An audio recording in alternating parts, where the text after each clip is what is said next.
stages in June of 2010. He works with a 22-member commission to integrate the agencies for planning, funding, and continued delivery of a broad range of transportation projects and programs throughout Alameda County. He's a former deputy director of the Transportation Improvement Authority from 2001 to 2010. He brings over 25 years of transportation engineering and management experience to commission. Art holds a bachelor's degree of science in civil engineering from the University of California at Davis, and he's a registered engineer.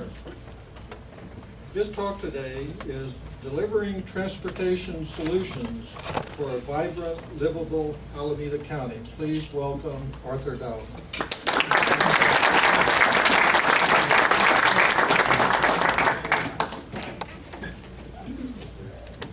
Good afternoon. Again, my name is Art Dow. I'm with the Alameda County Transportation Commission. I want to thank you, President Ralph and the club, for allowing us here a few minutes to tell you something very, very important and exciting to all of us.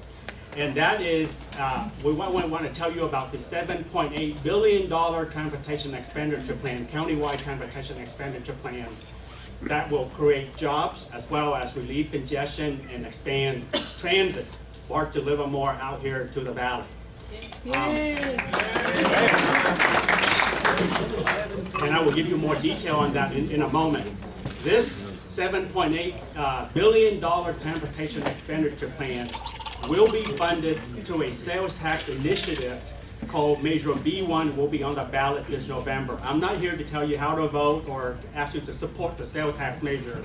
Here to simply present to you the transportation expenditure plan and some of the key components. And hopefully we'll ask you to support the plan at the end of my presentation. Let me just say this, I'm very happy to be here this afternoon because not only appearing before the club talking about a subject matter that I'm very excited about. Livermore is home to me. I was raised here, went through the school system here, graduated from the Livermore High School Cowboys, and actually got married here at St. Michael's, so I'm very happy to be home. All right. Before we talked about the Transportation Expenditure Plan, or TEP, we love acronyms in our business. Before we talk about TEP, I want to take a few moments to talk about my agency and talk about what we've been doing with your current half-cent sales tax up to this point. Some very exciting things. So first of all, as mentioned already by Phil, the Alameda County Transportation Commission is a brand new agency created only 2 years ago from a merger of two countywide transportation agencies. Why? Because in this hard economic times, my boards, the two respective boards, all elected officials, thought we ought to start saving taxpayers money by being more efficient at government. So then they did. And so they started in 2009 to conclude the merger process or a creation of the agency 2 years ago in July 2010. And we indeed have really streamlined operations and bring efficiencies to our operation, day-to-day operations. And let me tell you, evidence of that is we have been able to save, in the first year of operation, save the taxpayer in this county $3 million. Just by sheer reorganization, increasing efficiencies. That's $3 million more for local street and roads, $3 million more transportation program that makes a difference in this county. Regarding how my boards govern, they are actually governed by 22-member board, all elected officials. Every city in this county get a representative, either a council member or a mayor, and all 5 county supervisors are on my board, as well as one each from BART and AC Transit. Your representative on my commission is, of course, Supervisor Haggerty and also Mayor Marchand, your own mayor here. So I want to let you know that your interests are well looked after on my commission. We have been actually pretty good with your sales tax dollar. In fact, we have been receiving a clean audit every year for the last 10 years relative to our finances and how we're spending your current half-cent sales tax. We do have a citizen watchdog committee, which does not report to the board. They report directly to you all, the taxpayer in the county. And so they meet about 4 or 5 times a year, and they watch and every red cent that we spend in terms of sales tax dollar and report back to you to an annual reporting process. And in this area, Linda Jeffrey Saylor was one of the first Citizen Watchdog Committee member that is watching over the finances of the agency. Hey, John. So I just want to mention that because I sat at the table with John over there. I'll pay you afterwards. I mentioned the merger, we're able to save $3 million already, but more importantly, the merger allow us to start to advocate better on your behalf in Washington, D.C., in Sacramento, for transportation policies and more importantly, transportation funding, so that we can continue to build more transportation, not only in the county, but in the Tri-Valley. Next slide. So the one takeaway here relative to what we do 3 very important things. We plan for all things transportation in the county, short, intermediate, and long term. And we provide funding to these transportation programs and projects. And we'll name a few later. And as well as we actually deliver some of these projects ourselves. That means we get into direct project management in heavy construction type projects. So those are the 3 important things that we do, and we also implement some of the programs. I will mention some of those later in this presentation. We have, my agency is not a city, it's not a county, it actually is a very small quasi-governmental agency. There's only 25 staff in my agency, and it will get smaller. Most of what we do in terms of administering the half-cent sales tax and planning is through working with the private sector. And so we look at ourselves not only as planners and engineers, but also job creators. We have been able to create jobs through contracting process.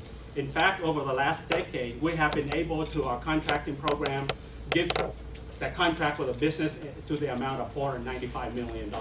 That's almost $500 million of your sales tax going back to local firms that generate local economies. So I want to tell you that. We also do projects that improve mobility relative for freight to the Port of Oakland, which is the 5th largest port in the United States. Your tax dollar has been a good investment, because we have been able to take your sales tax dollar and leverage it with federal and state funds to the tune of 3 to 1. I'll give you an example. The BART extension of the Warm Spring project, which I'll mention in the next slide, is an $890 million project. Your sales tax dollar contribute $225 million, and we find money from elsewhere. And so it's the size of your capital program from the sales tax is about $750 million, but the value of that is $3 billion. We were able to deliver $3 billion of capital projects throughout this county, 10 years using the leveraging power of your sales tax dollar. So it's a good buy in terms of using your sales tax dollar to deliver important, critical transportation programs and projects in this county. Out here in the valley, we were able to use a sales tax dollar leveraging with state infrastructure bond, federal funds to deliver projects such as the Isabel 580 interchange project is the latest project that was recently constructed in partnership with the city and Caltrans. That was a $150 million project. Sales tax is about $25 million. We just recently broke ground on the Route 84 expressway that connects 580 to 680. That is $70 million of your sales tax dollar. We were also able to bring improvement to the 580, 680 interchange in the early 2000s, late 1990s, as well as brought BART out to Pleasanton where it ends today, with your sales tax dollar. So those are some of the things that we've been able to deliver with your current sales tax dollar, and I'll name a couple of one county-wide here. One is a BART extension to Warm Spring. We've talked about that. You can't have BART to San Jose. You can't have BART ringing around the bay without BART extension to Warm Spring. And we're so happy to see that project's going out.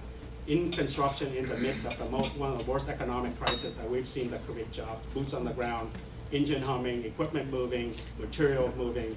So we're very happy about that. The other project, the Oakland Airport Connector project, $500 million project to really provide a connection between the Oakland BART Coliseum directly into airport. You no longer have to drive and park or take that diesel's air bus called the Airbus. You can really just take BART into the Oakland Coliseum, hop on another system train to get in directly into the Oakland Airport. So to begin to make the Oakland International Airport become a world-class airport. And I think we're all going to use it, and it's good for the environment, it's a good investment in the region. We also use your sales tax dollar to widen I-238. You all know about the I-238Y out in Casper Valley. Overnight, with your investment, we were able to delete that bottleneck at that Y. And to allow for truck movement from the Central Valley through 580, through your valley, to the Port of Oakland. I mentioned Route 84 Expressway already. It's going to help to, at least in the short term, provide that needed connection between 580 to 680 until we find enough money to rebuild 580, 680 interchange out there in Dublin and Pleasanton. So these are some of the sexy, attractive mega transit and highway projects we were able to deliver with your sales tax dollar. We managed to do some innovative things as well. We know that we can't build our freeways forever. So on I-80 through Berkeley and Emeryville, which is the #1 worst congested corridor in the Bay Area, we're going to deploy intelligent transportation technology to get us out of congestion instead of building more freeway. We don't have room to widen the freeway along the Bayshore Freeway. And then we were actually the first, we actually implemented the first toll lane on 680 to Sonoma, I-680, the 14-mile in Northern California, as a way to relieve congestion and create a new source of revenue to do other things. So we actually implemented this first express lane, again, using your sales tax dollar. We're one of the 5 or 6 toll lane authority in the United States, actually. So these are the projects.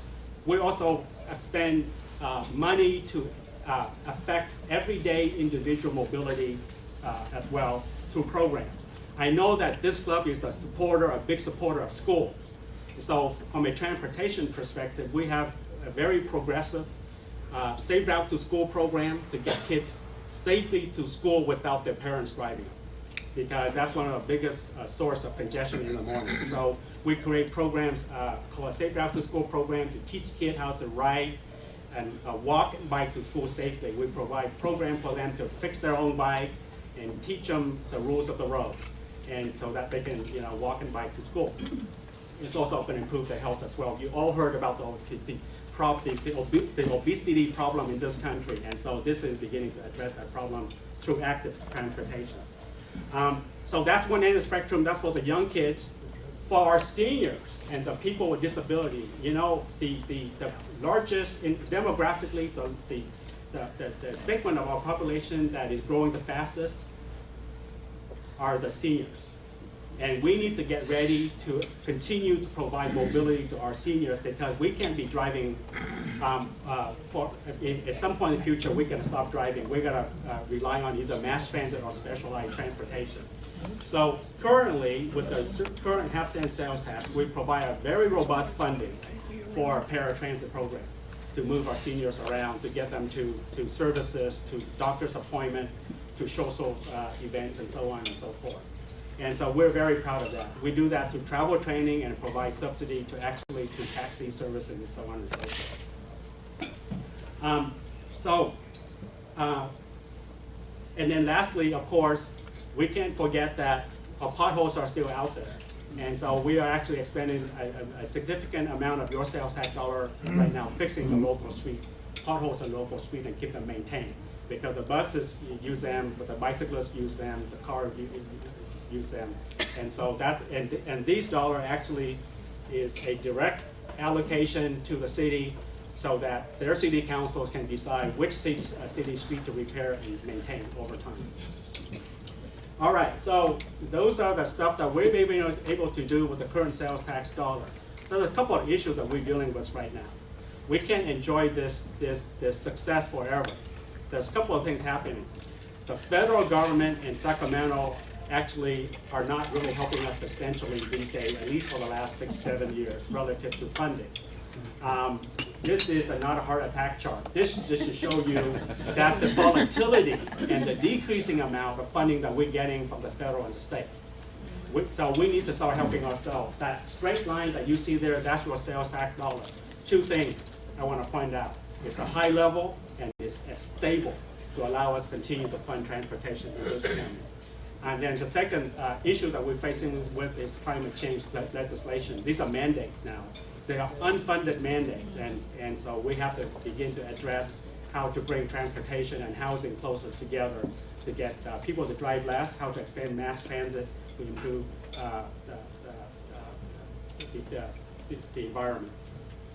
All right, so I'm going to shift gear here and talk about this is what we've done. I'm shift gear about what we're going to be, how we're going to address those the continuing lack of funding and the climate change. Our county is continuing to grow. We're 20% of the population, the Bay Area population. Yet 40% of all congestion in the Bay Area go through our county. We're a cut-through county. You got people from Central Valley trying to go to job center in Silicon Valley and San Francisco, in Oakland. You got folks from Contra Costa County, San Ramon, Denville trying to get to Santa Clara. So we are absolutely a cross-through county, and we need to deal with that. We are one of the 19 self-help county in this state, really to tax ourselves to deal with transportation problem because, again, the government, federal, and the state government are no longer reliable.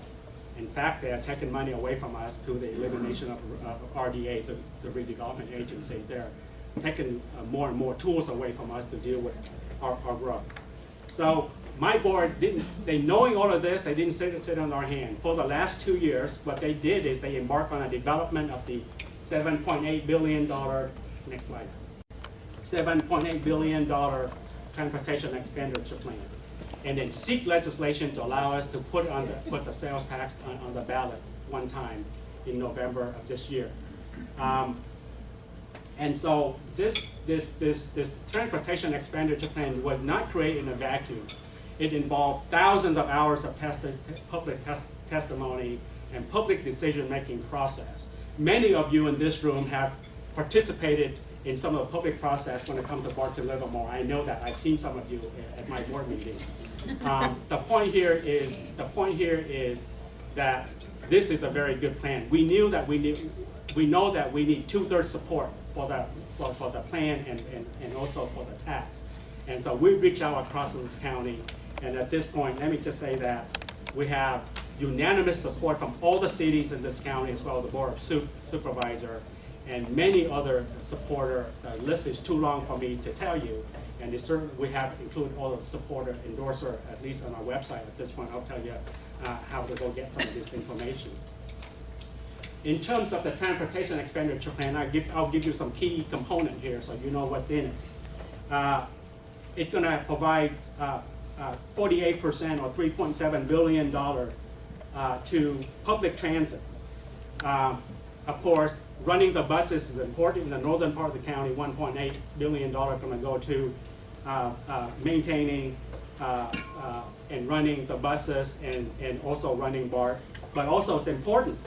BART to Livermore is identified to receive $400 million to start to get this project down the road. I think, and then so that give us just like the lesson of BART to extension to Warm Spring and open airport connector so that we can go to DC again and say, hey, Mr. Federal Government, can you help us with the rest? And so I think that's how you deliver these big projects these days. We also have funding for BART station modernization. BART is a 40, 50-year-old system. So we need to look at ways to upgrade the station to accommodate more riders. We also have funding for other regional improvement as well. We also have significant funding to cities and county to repair their streets. And we're not lost on fix it first, maintain what we have. We're not losing sight on maintaining our current investment. So the plan provides $2.3 billion or 30% of total revenue to upgrading local street and roads. with some expansion of key major arterials across this county. And then we know that we still have our freeway infrastructure. Most of them are owned and well, all of them are owned and operated by the state. And we know that we run out of room to widen some of these freeways. So we have to look at ways to improve accesses to shopping centers, to towns and cities. So we want to dedicate about 9% of our, or about $677 million to upgrading freeway interchanges, and then addressing gap closures on our diamond carpool lane system. And so we're not lost, so we do still have some investment in our freeway system. And then we also have significant funding for bicycle and pedestrian program, and Safe Route to School program that I mentioned earlier is under this, and is to fund, again, a significant portion of this go back to the cities and the county to expand and maintain the current bicycle and pedestrian network and expand the system out here. The Iron Horse Trail is very important. And we want to treat that as a major capital project, and we want to fund that project to completion. We also have the Bay Trail, and then this thing called East Bay Greenway is a 22-mile bicycle boulevard, you want to call it that connects Oakland all the way down to Fremont through the center part of the county. And we want to fund that project as well. And then lastly, with the elimination of redevelopment funds, we put in about $300 million, and we call this funding for sustainable land use connection. This is really to encourage, motivate, promote housing development closer to transit. You put jobs and service and residential development in one place, so people don't have to drive to get where they need to go. That's one way to reduce greenhouse gas emissions. And for us to begin to partner with the private sector in some of the development and keep some of the RDA type project moving to help sustain our community. So I want to put that out there. So that is really all the major component of the TEP. It's going to do wonders for this county. Much of the funding is going to go to fixing what we have first. It's going to, and the majority of funding is going to help us to rebuild our community, creating jobs, and making sure that we address all modes equally, fairly, highways, transit, transportation for seniors, and so on. Next slide. These are some of the projects and programs will be benefited, will be delivered if this sales tax passed in November, if this TEP is endorsed broadly by the voters. And let me just stop here and tell you that in terms of the details, in this packet before you on the right-hand side, we have a fact sheet specific for each mode. What's Livermore going to get out of this TEP, as well as what's the eastern part of this county going to get out of this. So if you have time, do take a look at it. I've just mentioned a few key projects here from this list. We'll mention all of them. Route 84 680 interchange in Pleasanton will get funded, as well as that missing segment on 84 between Pigeon Pass and 680. I think that needs to be addressed. BART extension out to Livermore will need to be addressed. We need to get that project moving substantially. We can't talk about it anymore. It's still on the drawing board. We need to get it out of the drawing board and start to get something moving. Right-of-way protection, utility relocation, whatever we can do, we need to get that project started so that we can start to attract federal and state funding to get us on the way. And then do we have interchanges that we need to improve on both 580 and 680 throughout the tri-valley. So I want to mention some of those few projects. You have it there.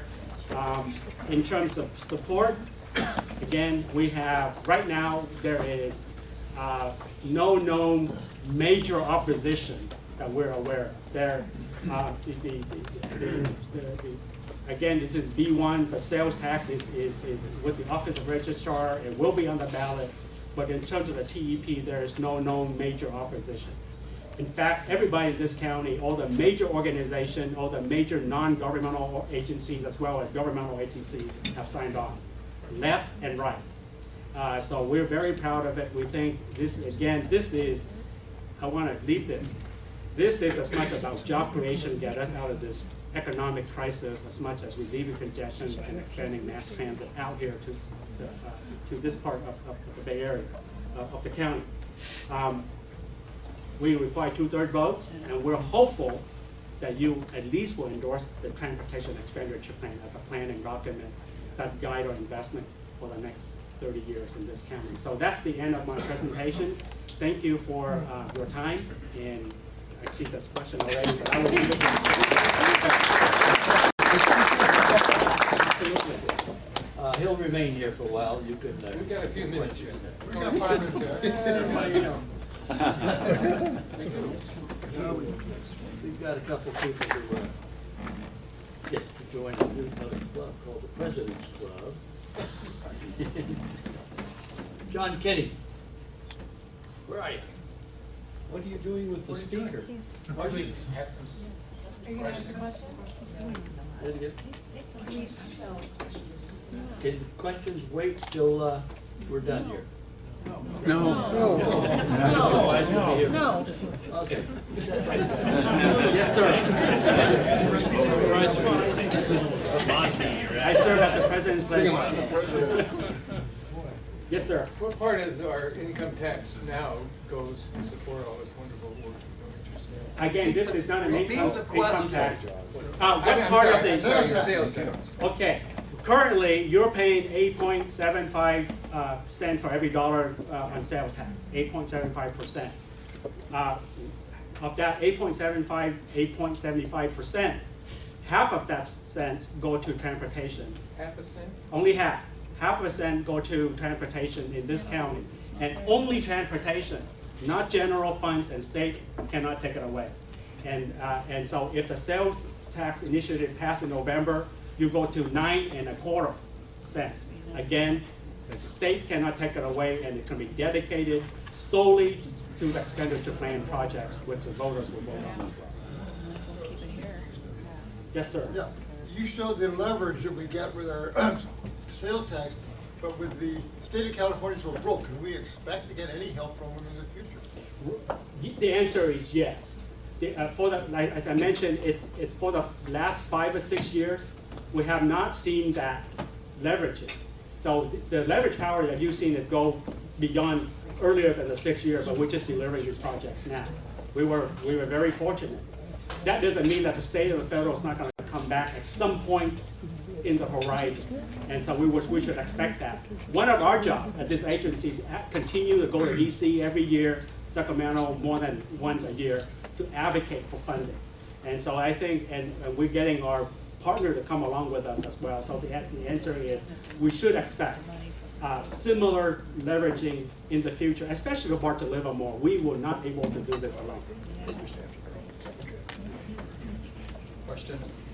I'm gonna go to the former mayor. Is there a sunset on this tax, or is it a forever tax? This, what we're proposing is a sales tax without sunset. However, the transportation expenditure plan will require voters' approval every 20 years. So the sales tax is no sunset, but the plan will need to go back to the voters every 20 years. So we can add new project and program without voters' approval every 20 years, number one. Number two, let me just say this. The reason for the no sunset, I know there's concern in this room about the no sunset. We already talked about the accountability measure that we built into TEP1. We are trying to fund perpetual needs with a no sunset revenue source. That's important to know. Yes, sir. How much funding will you have if B1 does not pass over the next 30 years? You're predicting almost $8 billion in funds if B1 does pass. Right. But if it does not pass, what would be your level of funding? If it doesn't pass at all, Right.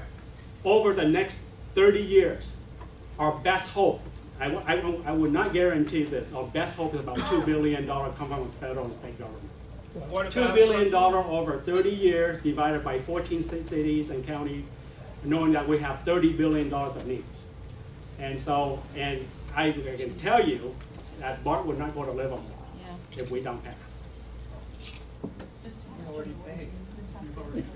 I'm gonna, can I go to this room? I'll come back there. Yes, sir, the Is your agency now, or will it later be involved? I was right next to you. Later be involved in the bullet train project? No, sir, the high-speed rail, my agency, my commissioners have no authority or decision-making relative to how and when funding level for the high-speed rail project. However, from a planning perspective, we want us to continue to advocate for potential funding to connect high-speed rail to the Tri-Valley. But at this point, with the high-speed rail authority is already there, established, and my commission have no authority relative to funding or which project in high-speed rail was to move forward. There was a gentleman right next to you. The new development of the shopping center just past the airport, which is in between here and Pleasant and Dublin BART connector. What are the plans to move people from the end of BART to the shopping center? I know the city engineer is in the room, and I don't have an answer to that question. Oh, yeah. Yeah, you're talking about the Paragon Center. So they have plans actually for bringing services. They're planning on bringing bus services all the way from San Francisco in as a destination mall. But and BRT, there is a bus service route connection to the Dublin President's Park Station. All right. The president told me I can take one more. Yes, ma'am. Hi, as a leader of a faith community, I'm really interested in how public transportation access affects people in disadvantaged parts of the community. And so I'm interested in knowing what avenues I may take in order to advocate for such public transportation projects. Faith-based organization is very, very important. I want to ask Ted to jump in on this topic matter. By the way, I'm remiss if I didn't introduce to you my Deputy Director of Policy and Legislation, Tess, who has been part of, she's actually helped develop the majority of the TEP. And on this subject matter, let me just answer very briefly and I'll Tess to jump in. Faith-based organization is very important. Dealing with the disadvantaged communities across our county are very important. So in this plan, we have reached out to community of needs, community of colors across this county to make sure we address their concerns. One of the things that we're doing is proposing a pilot program, a 2-year pilot program to provide free bus pass to junior and high school kids throughout this county.